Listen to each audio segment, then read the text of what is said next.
Welcome to Rao's Academy for Competitive Examinations. Your success, our priority. So, యథావిధిగా ప్రతిరోజు కూడా మనం కరెంట్ అఫైర్స్ని డిస్కస్ చేసుకుంటున్నాం. సో దానిలో భాగంగా ఈరోజు కూడా మీ ముందుకు రావటం జరిగింది.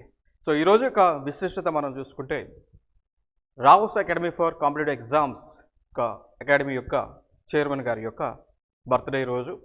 సో మనందరి తరపున అందరం కూడా ఇన్స్టిట్యూషన్ తరపున చైర్మన్ గారికి wish you very very happy birthday sir.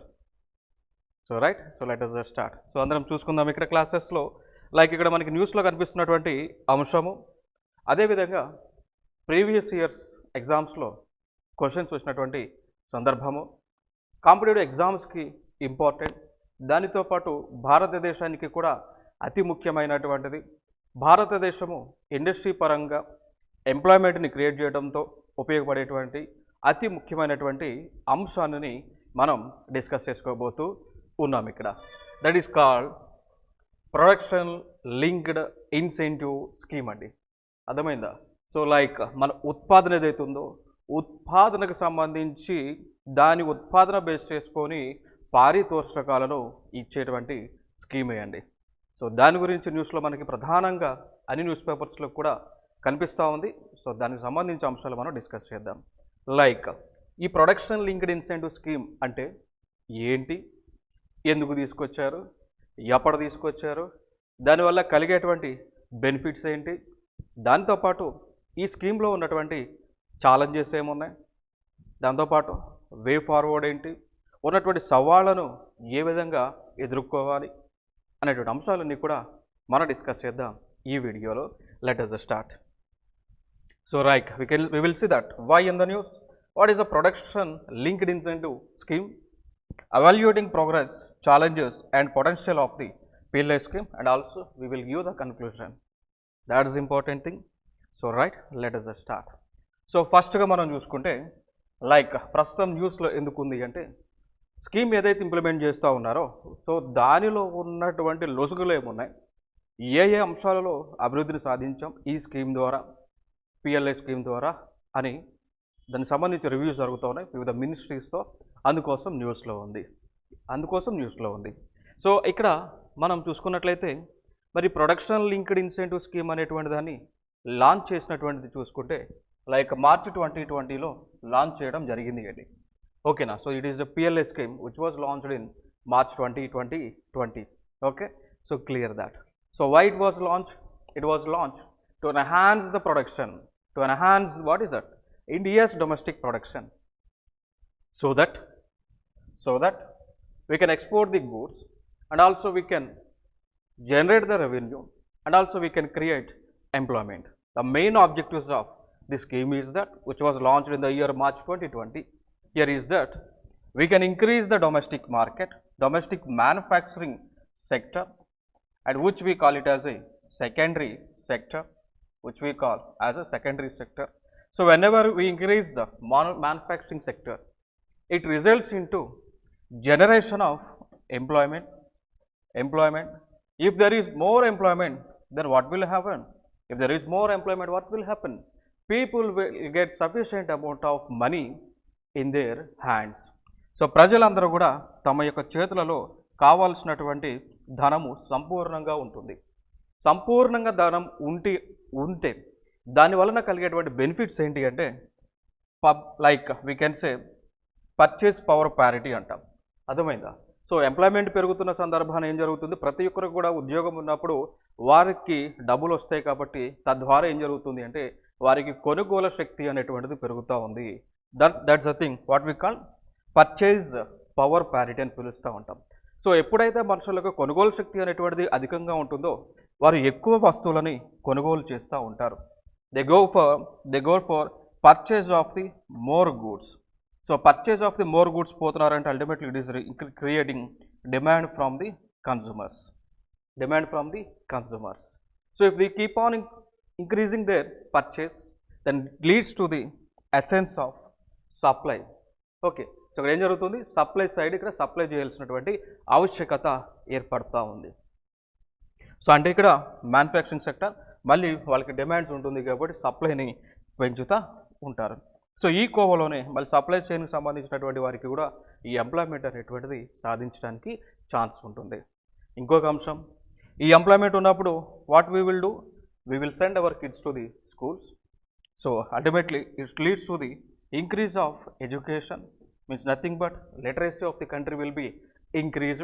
Then after that if they have any health issues, if they have good amount in their hands, then ultimately they go to the best hospitals,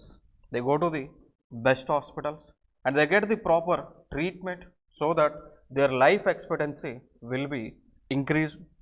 Okay, what will happen, their life expectancy will be increased. Okay, so right, ఇదేం జరుగుతూ ఉంది, ఆరోగ్యంగా ఉంటారు, చదువుకుంటారు, తద్వారా సంపద కూడా మళ్ళీ జనరేట్ అవుతుంది. అల్టిమేట్గా గ్లోబల్ ఎకానమీ అనేటువంటిది ది బెస్ట్, ఇండియన్ ఎకానమీ కూడా ది బెస్ట్ అవ్వడానికి పాసిబిలిటీ అనేటువంటిది ఉంటా ఉంది. అర్థమైందా? సో ఫైనల్గా ఇక్కడ ఏం చేస్తూ ఉన్నారు, అల్టిమేట్గా మ్యానుఫ్యాక్చరింగ్ సెక్టార్ని ఇంక్రీజ్ చేయడానికి ఈ యొక్క పిఎల్ఐ స్కీమ్ అనేటువంటి దాన్ని లాంచ్ చేయడం జరిగింది. సో భారతదేశంలో ఉత్పాదన శాతాన్ని పెంచడం ఉద్దేశంతోనే ఈ యొక్క స్కీమ్ని లాంచ్ చేయడం జరిగింది. సో దీనిలో భాగంగా ఎవరైతే వివిధ వస్తువులను ఉత్పత్తి చేస్తుంటారో, ఆ ఉత్పత్తి ఎక్కువ మోతాదులో ఉత్పత్తి చేస్తే వారికి 4 to 6% ఇంక్రిమెంట్ అనేటువంటి దాన్ని ఇవ్వటం జరుగుతూ ఉంటుంది. ఓకేనా? So they will get 4 to 6% of increment. Okay, so what they will get 4 to 6% of increment, incremental sales. So sales ఎప్పుడైతే ఇంక్రీజ్ అవుతూ ఉంటుందో వారికి ఇన్సెంటివ్స్ అనేటువంటివి రావటం జరుగుతూ ఉంది. ఓకేనా? బట్ కాకపోతే అన్ని సెక్టార్స్లో ఈ పిఎల్ఐ స్కీమ్ని ఇంప్లిమెంట్ చేయట్లేదు, కానీ బట్ కొన్ని సెక్టార్స్లో మాత్రమే యాజ్ ఆఫ్ నౌ ఈ రోజుకు చూసుకుంటే 14 సెక్టార్స్లోనే ఈ యొక్క పిఎల్ఐ స్కీమ్ని ఇంప్లిమెంట్ చేస్తూ ఉన్నారు. That's the important thing. And also eligibility పరంగా చూసుకుంటే like target segments mobile phones and specified electronic components. So ఎక్కువగా టార్గెట్ చేసేది మొబైల్ ఫోన్స్, ఎలక్ట్రానిక్ గ్యాడ్జెట్స్కి సంబంధించినటువంటి ఇండస్ట్రీస్ ఏవైతే డిపెండ్ అయి ఉంటాయో వారికి ఈ పిఎల్ఐ స్కీమ్ కింద ఎక్కువ బెనిఫిట్స్ని ఇస్తూ ఉన్నారు. ఎందుకు ఓన్లీ మొబైల్ ఫోన్స్ అండ్ ఎలక్ట్రానిక్స్కి ఇస్తూ ఉన్నారు అంటే అవి ఎక్కువగా భారతదేశంలో సేల్స్ అవుతున్నాయి కాబట్టి. అర్థమైందా? సో దానివల్ల ఎక్కువ మనకి ఎంప్లాయ్మెంట్ క్రియేట్ అవుతుంది కాబట్టి అట్లా భారతదేశంలో మొబైల్ మ్యానుఫ్యాక్చరింగ్ రంగానికి ఎక్కువ సబ్సిడీలను, ఎక్కువ బెనిఫిట్లను ప్రభుత్వము ఇస్తూ ఉంది. అర్థమైంది? అంటే ఇప్పుడు మొబైల్ ఫోన్ తయారు చేయాలి అంటే ఒక్క ఇండస్ట్రీ అయితే సరిపోదు కదా. ఇప్పుడు మొబైల్ ఫోన్లో పార్ట్స్ ఉంటాయి, like different types of parts ఉంటాయి. లైక్ మనకు చూసుకుంటే స్క్రీన్ ఉంటుంది, టచ్ స్క్రీన్ ఉంటుందా, దానిపైన గ్లాస్ ఉంటుందా, గొరిల్లా గ్లాస్ 3D 4D అప్పుడు 6D అనుకుంటా, మొబైల్ పౌచెస్ ఉంటాయా, ఇవన్నీ తయారు చేసే కంపెనీలే కదా. ఇంటర్నల్గా పోతే మీరు మదర్ బోర్డ్ అని ఉంటుంది, డాటర్ బోర్డ్ అని ఉంటుంది, దాని తర్వాత ఇంటిగ్రేటెడ్ సర్క్యూట్స్ ఉంటాయి, రెసిస్టర్లు ఉంటాయి, కెపాసిటర్లు ఉంటాయి, ఇండక్టెన్స్ కోసం ఇండక్టర్లు ఉంటాయి, స్విచ్చెస్ ఉంటాయి, డిఫరెంట్ టైప్స్ ఆఫ్ ఎక్విప్మెంట్స్ ఉన్నాయి కదా. అవన్నీ కూడా డిఫరెంట్ ఇండస్ట్రీస్ తయారు చేస్తాయి, ఒక ఇండస్ట్రీ మాత్రమే తయారు చేయదు. డిఫరెంట్ టైప్స్ ఆఫ్ ఇండస్ట్రీస్ ఆ ఒక వివిధ వస్తువులను తయారు చేసిన తర్వాతనే ఒక ప్లేస్లో అసెంబుల్ చేస్తారు. అంటే మొబైల్ ఫోన్స్ పైన ఎందుకు కాన్సన్ట్రేట్ చేస్తున్నారంటే మెనీ ఇండస్ట్రీస్ విల్ కమ్. అర్థమైందా? సో అది మెయిన్ ఇక్కడ ఎజెండా ఇక్కడ. సో దానిలో భాగంగా మనం చూసుకుంటే లైక్ బెనిఫిట్స్ ఇస్తూ ఉంటారు. ఓకేనా? సో ఫర్ ఎగ్జాంపుల్ మనం తీసుకుంటే లైక్ బేస్ ఇయర్గా incentive fixed for eligible entity పెట్టుకున్నారు. So incentive available all incremental sales from this base year అనమాట. ఒక బేస్ ఇయర్ తీసుకుంటున్నారు. లైక్ బేస్ ఇయర్ మనం చూస్తే 2019-20 బేస్ ఇయర్ తీసుకొని అక్కడి నుంచి లైక్ ఇప్పుడు 2024లో ఇప్పుడు ఈ సంవత్సరము ఎంత సేల్స్ ఇంక్రిమెంట్ అయిందో క్యాలిక్యులేట్ చేయడానికి ఎట్లా చేస్తారంటే ఈ 20లో ఉన్నటువంటి వాల్యూ 24లో ఉన్నటువంటి సేల్స్ రెండింటి మధ్య పర్సంటేజ్ని క్యాలిక్యులేట్ చేసి ఇంత ఎన్హాన్స్ అయింది కాబట్టి మీకు ఇన్ని ఇన్సెంటివ్స్ ఇస్తున్నామని ఇట్లా ఇస్తూ ఉంటారు. ఓకేనా? లైక్ ఫర్ ఎగ్జాంపుల్ తీసుకుంటే బేస్ ఇయర్ 1000 crore వర్త్ గూడ్స్ని మ్యానుఫ్యాక్చరింగ్ చేశారనుకోండి. సో 1 ఇయర్లోకి వస్తే 1100 crore మేర వస్తువులను ఉత్పత్తి చేశారు. సో ఇంక్రిమెంట్స్ ఎంత 100 crores. అర్థమైందా? So first year benefit in case మొబైల్స్కి సంబంధించి 6% ఇస్తారా? సో 6% అంటే like the producer will get 6 crore as incentive from budget అంటారు. అర్థమైందా? సో ఇప్పుడు మొబైల్ రంగానికి 6% ఇన్సెంటివ్స్ ఇస్తామన్నారండి. సో ఇక్కడ బేస్ ఇయర్గా 2019-20 బేస్ ఇయర్గా తీసుకున్నారు. సో 2019 బేస్ ఇయర్ ఏదైతుందో సో దానిని ఇప్పుడు 24లో మనం చూసుకుంటే అప్పటికి ఒక 100 కోట్లు బిజినెస్ చేసింది. ఇప్పుడు ఒక 110 కోట్లు అనుకోండి. రెండింటి మధ్య డిఫరెన్స్ ఎంత 10 కోట్లు. అర్థమైందా? సో సో 10 కోట్ల 6% వాల్యూ అంత. సో ఆ అమౌంట్ని మనకి గవర్నమెంట్ ఆఫ్ ఇండియా ఆ కంపెనీలకు ఇస్తుంది అన్నట్టు. ఓకేనా. సో ఇదే పిఎల్ఐ స్కీమ్ అండి. ఓకేనా. సో ఇప్పుడు 1000 crores అన్నప్పుడు నెక్స్ట్ ఇయర్లో 110 అయింది. ఇక్కడ డిఫరెన్స్ అంతా 100 crores. సో 100 crores లో 6% అంటే 6 crores అన్నట్టు. ఆ అమౌంట్ని అట్లా ఇస్తూ ఉన్నారు. ఓకేనా. సో ఇదే అమౌంట్ అనమాట. సో ఫైనల్గా ఇది స్కీమ్స్కి సంబంధించిన అంశాలు మనం చూసుకోవచ్చు. ఆబ్జెక్టివ్స్ మనం చూసుకుంటే main thing to Boost domestic manufacturing and also reduce dependence on imports especially from China. So ఇప్పుడు మనం వివిధ చాలా వస్తువులు కూడా చైనా దేశం నుంచి దిగుమతి చేసుకుంటా ఉన్నామా, దానివల్ల మనకు చాలా నష్టాలు జరుగుతూ ఉన్నాయా. సో అందుకోసం దాన్ని కూడా భర్తీ చేయడానికి, దాంతోపాటు బ్యాలెన్స్ ఆఫ్ పేమెంట్స్ని బ్యాలెన్స్ చేయడానికి ఓకేనా. సో ఈ స్కీమ్ని లాంచ్ చేశారు. సో దానికి కూడా ఇది ఉపయోగపడుతూ ఉంది. క్రియేట్ ఎంప్లాయ్మెంట్ ఆపర్చునిటీస్ అండి. సో అందరికీ కూడా ఉద్యోగ కల్పన సాధ్యమవుతూ ఉంది. And హ్యాన్స్ India's competitiveness in the global market. So ప్రపంచ దేశాలలో కూడా భారతదేశం పోటీ పడుతూ ఉంది. ఏ దేశానికంటే కూడా తక్కువ లేదు కదా భారతదేశం. సో ఇది బెనిఫిట్ అవుతూ ఉంది. దాని తర్వాత ఇంకొక అంశం మనం చూసుకుంటే లైక్ ఇక్కడ ఎలిజిబిలిటీ పరంగా చూసుకుంటే ఈ స్కీమ్స్కి సంబంధించి ఎలిజిబిలిటీ పరంగా మనం చూసుకుంటే లైక్ ఎవరైతే ఎక్కువ సేల్స్ చేస్తూ ఉన్నారో దాంతోపాటు కొన్ని కంపెనీ అంటే కొన్ని సెక్టార్స్ను గవర్నమెంట్ ఆఫ్ ఇండియా ఫైనలైజ్ చేయడం జరిగింది. సో దాని ప్రకారమే ఈ యొక్క కంపెనీలను సెలెక్ట్ చేస్తూ ఉంటారు, సెక్టార్స్ని సెలెక్ట్ చేస్తూ ఉంటారు. Main ultimate thing government of ఇండియాకి ఏంటి అంటే ఎంప్లాయ్మెంట్ని పెంచడము, ప్రొడక్షన్ క్యాపబిలిటీని పెంచుకోవటము. ఓకేనా. సో ప్రొడక్షన్ క్యాపబిలిటీస్ని పెంచుకునేటువంటి కార్యక్రమం. మెయిన్ థింగ్ ఇంకొక అంశం టెక్నాలజీ ట్రాన్స్ఫర్ అండి. ఓకేనా. సో ఇంకొక అంశం మనం చూసుకుంటే టెక్నాలజీ ట్రాన్స్ఫర్ కింద మనం చెప్పుకోవచ్చు. సో టెక్నాలజీ పాయింట్ ఆఫ్ వ్యూలో కూడా ఇది ఉపయోగపడతా ఉందండి. ఓకేనా. సో దానివల్ల ఇదొక బెనిఫిట్స్గా మనం చెప్పుకోవచ్చు. దాని తర్వాత మనం చూసుకుంటే ఈ పిఎల్ఐ స్కీము మిగిలినటువంటి సబ్సిడీస్ ఏవైతే ఇస్తున్నారో రెండింటి మధ్య వ్యత్యాసం ఏంటి అనేటువంటి కోణంలో మనం ఆలోచిస్తే ఇక్కడ ఈ పిఎల్ఐ స్కీమ్ మాత్రం టార్గెటెడ్ సెక్టర్స్కి మాత్రమే ఇన్సెంటివ్స్ని సబ్సిడీస్ని ఇస్తూ ఉంటుంది. బట్ రిమైనింగ్ సబ్సిడీస్ అట్లా కాదు. సో దేనికైనా సబ్సిడీ కావాలంటే ఇవ్వచ్చు. ఈవెన్ మనం పీడిఎస్ ఈ పబ్లిక్ డిస్ట్రిబ్యూషన్ సిస్టంలో వాళ్ళు ఇచ్చేటువంటి రేషన్ బియ్యం ఉన్నాయి కదా, 1 kgకి కిలో రైస్, 2 రూపీస్కి 1 kg వీట్ ఇస్తూ ఉన్నారా. సో అవన్నీ కూడా సబ్సిడీస్లే కదా. అవి we can consider them as the traditional subsidies. But PLI point of వ్యూలో చూసుకుంటే కొన్ని సెక్టార్స్కి మొబైల్ ఫోన్స్ చూసుకుంటే అట్లా ఆ సెక్టార్స్కి ఇస్తూ ఉన్నారు. సో ఇవి మేజర్గా డిఫరెన్స్ పరంగా మనం చూసుకోవచ్చు. అర్థమైందా. సో పిఎల్ఐ అనేటువంటిది లిమిటెడ్ సెక్టార్స్కి ఎలిజిబిలిటీ ఉంటుంది, టైం బౌండ్ ఉంటుంది, pre complete levels of investment ఉంటుంది, టార్గెట్స్ కూడా అదే విధంగా రీచ్ అవ్వాల్సి ఉంటుంది. సో దాంతోపాటు టెక్నాలజీ ట్రాన్స్ఫర్ను కూడా మీరు చేసుకోవాల్సి ఉంటుంది ఈ యొక్క పిఎల్ఐస్ కింద.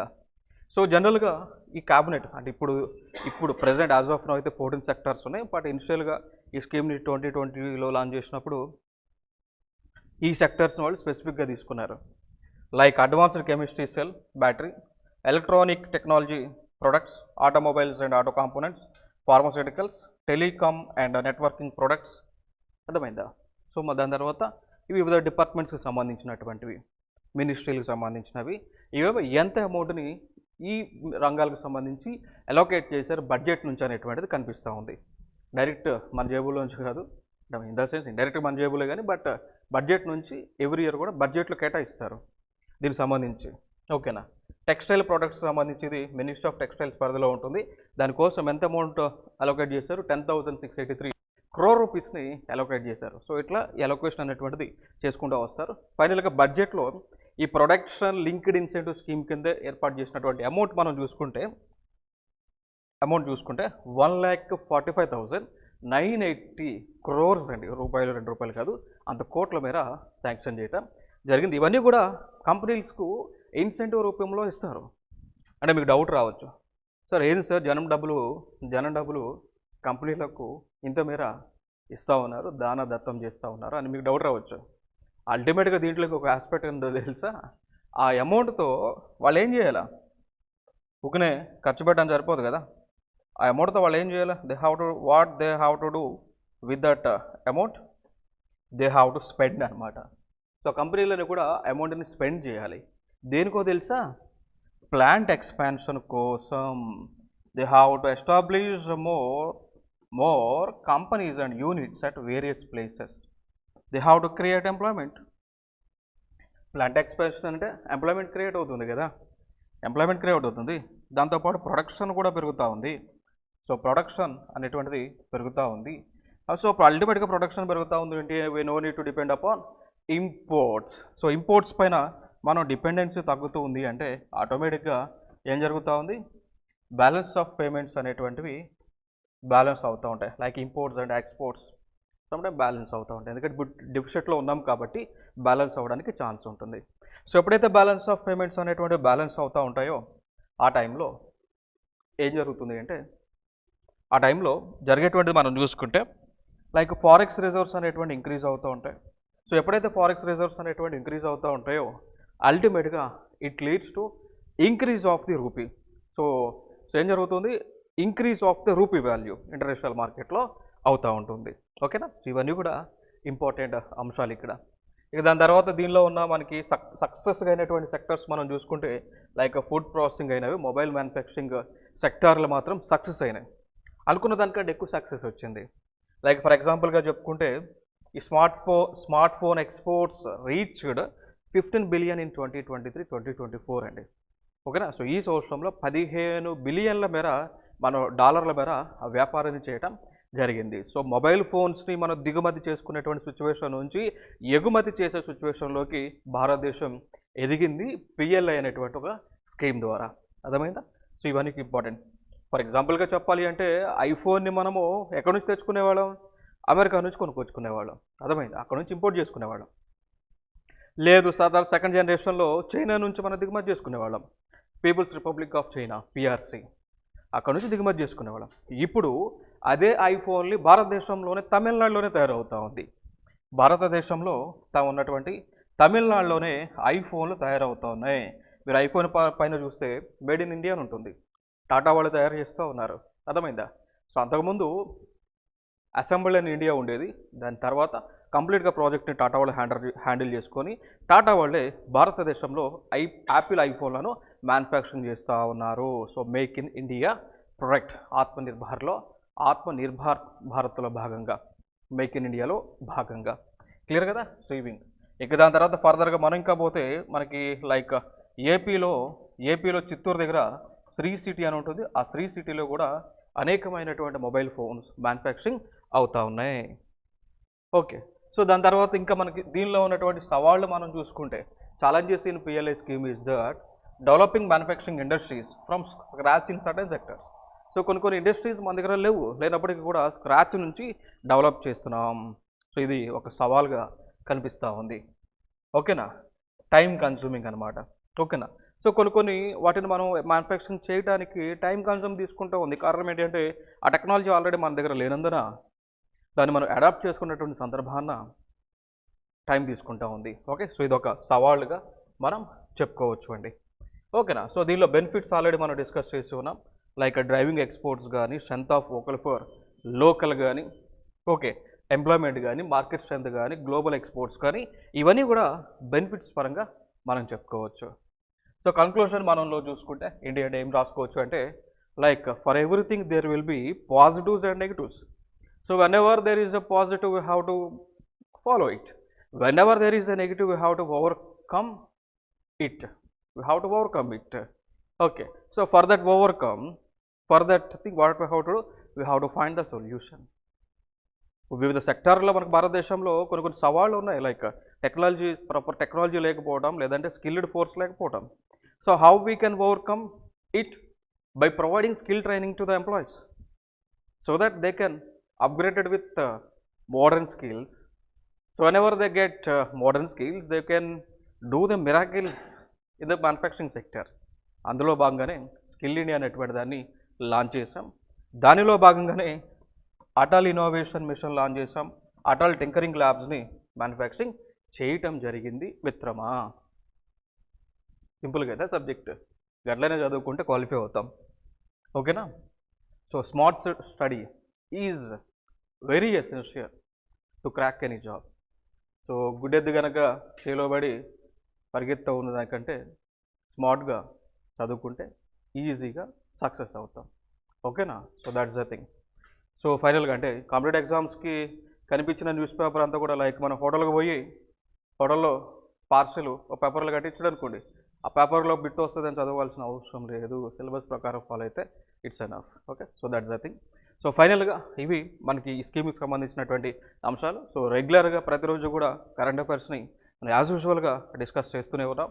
సో ప్రతి ఒక్కరు కూడా రెగ్యులర్గా ఫాలో అవ్వండి మన యూట్యూబ్ ఛానల్ని. దాంతోపాటు సబ్స్క్రైబ్ కూడా చేయండి మిత్రమా. ఈ వీడియోని కూడా షేర్ చేయండి. So that more people will be benefited out of our free classes. మేమైతే డబ్బులు అయితే తీసుకోవట్లేదు కదా మీ దగ్గర, ఫ్రీనే కదా. So but we are providing lot of knowledge. So ఎన్నో బుక్స్ని ఎన్నో మ్యాగజైన్స్ చదివి చదివి చదివి దాని నుంచి వచ్చినటువంటి నాలెడ్జ్తో షేర్ చేయడానికి మేము ముందుకి రావడం జరిగింది. So that's the thing. So thank you so much and we will meet in the next video. Thank you. జై హింద్.